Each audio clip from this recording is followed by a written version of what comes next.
A reading from 1 Kings chapter 19, verses 9 through 18. Then the word of the Lord came to him, saying, "What are you doing here, Elijah?" He answered, "I have been very zealous for the Lord, the God of hosts, for the Israelites have forsaken your covenant, thrown down your altars, and killed your prophets with the sword. I alone am left, and they are seeking my life to take it away." He said, "Go out and stand on the mountain before the Lord, for the Lord is about to pass by." Now there was a great wind, so strong that it was splitting mountains and breaking rocks into pieces before the Lord. But the Lord was not in the wind.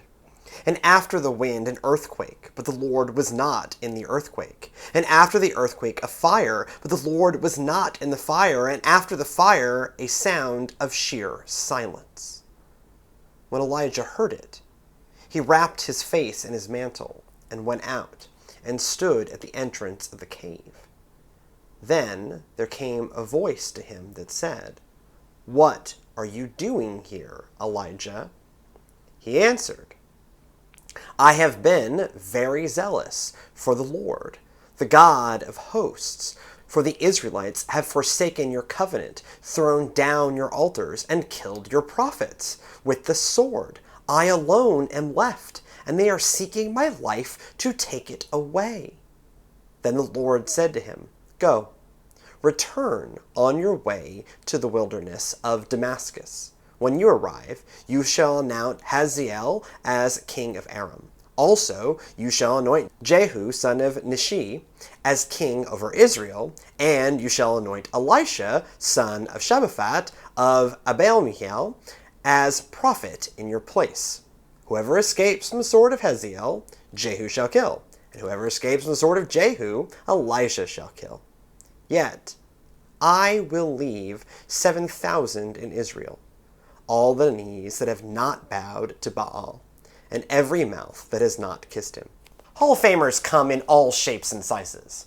With some players, you know their destiny even while they're still on the playing field, with 3 Cy Youngs, 3 no-hitters, and 2 World Series wins, combined with being a clubhouse leader and an incredibly fit 40-year-old man. Justin Verlander will get installed in Cooperstown. The only question remaining is when that will be. If Shohei Ohtani, the pitching offensive phenom, continues at his current pace, Shohei will be a shoe-in for baseball's Wall of Heroes. Nolan Ryan and Derek Jeter get in on their first ballots. Other players come as a surprise. Houston's Jeff Bagwell had a great career. Rookie of the Year, MVP, a World Series appearance, and 449 home runs. I can't do any of those things.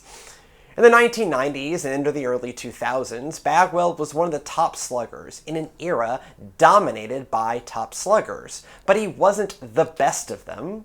He wasn't even the best of them who didn't inject additional power into their veins. Yet, in 2017, on his 7th chance, he got elected to the Hall of Fame. Bagwell meant a lot to me as an Astros fan, and I rejoiced seeing him elected. Do his numbers really justify his conclusion? Would he be there if other stars hadn't publicly gotten busted for steroid use? Who can say? It may be heretical, but I do a similar thought exercise with biblical figures. If we had the task of electing a first class, a top 5, into the Bible Hall of Fame, who gets in? The number 1 choice jumps out as so obvious that no one needs to debate. Jesus Christ is the literal greatest of all time. God among us, the only perfect human, is an undisputed number 1. I have pretty good confidence on numbers 2 through 4, even if the exact order escapes me. Moses, parter of the Red Sea, giver of the law. Abraham, father of God's people and establisher of the covenant. And David, conquering hero and the king after God's own heart, drop easily into the next 3 slots. Sure, each have their own complications, not getting into the promised land, having a kid with their servant, and the lady on the roof incident. They've got some losses on the back of their baseball cards to go with the wins, but no one else can beat Jesus. Filling the 5 slot increases greatly in difficulty. Do we give the nod to some different New Testament guys or gals here?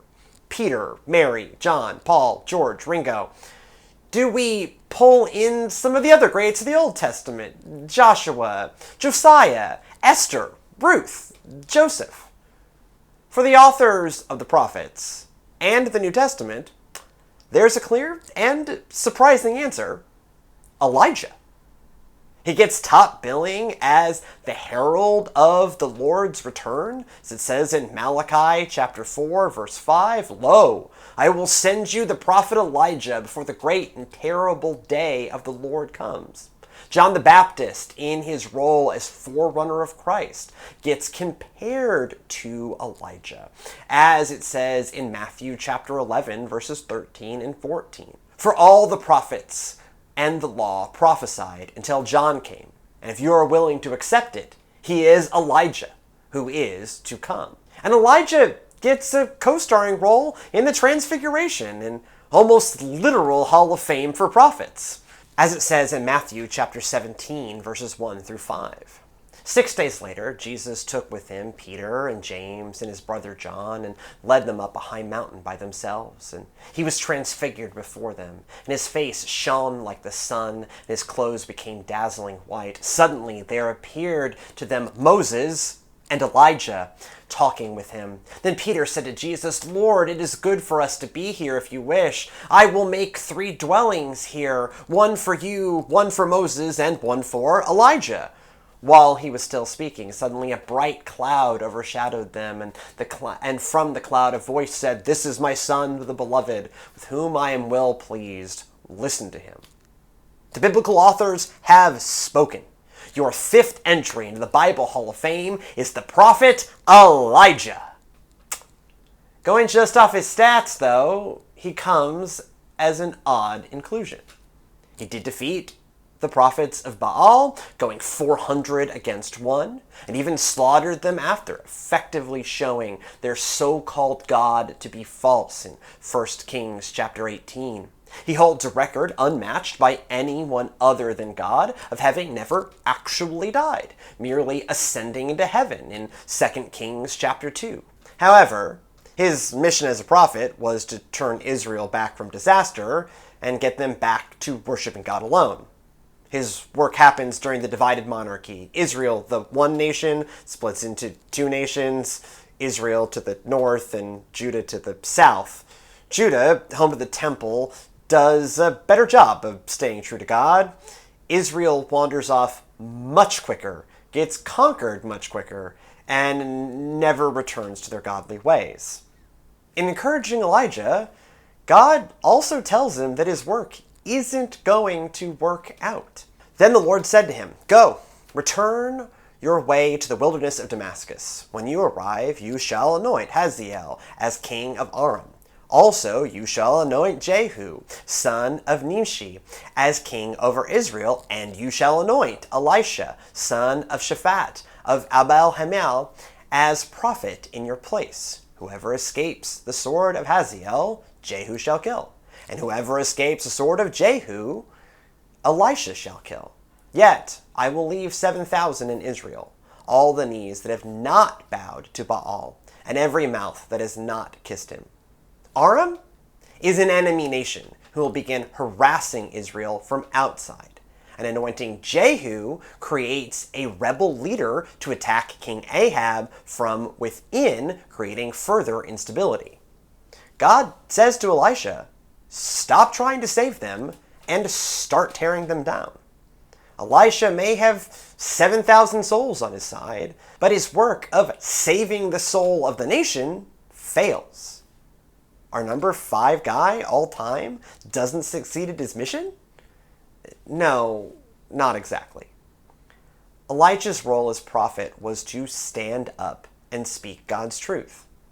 God called Elijah to remain faithful to the last, to face the overwhelming odds, and to not back down.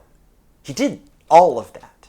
And while it exhausted him near to the breaking point, he stood, fought, and called out Israel for their worship of Baal. He could no more control what the people did with that than anyone else could. They had that pesky free will thing we keep talking about. Elijah never racked up the wins of a Moses, an Abraham, or a David. He didn't have the missionary success of Paul or even Daniel and Esther's abilities to alter the minds of hostile rulers. What he lacks in all of those counts, he makes up for in faithfulness in extremely trying circumstances. Being one of only a few thousand faithful people in a fallen nation, and the one who had to stand out like a sore thumb and do all the talking.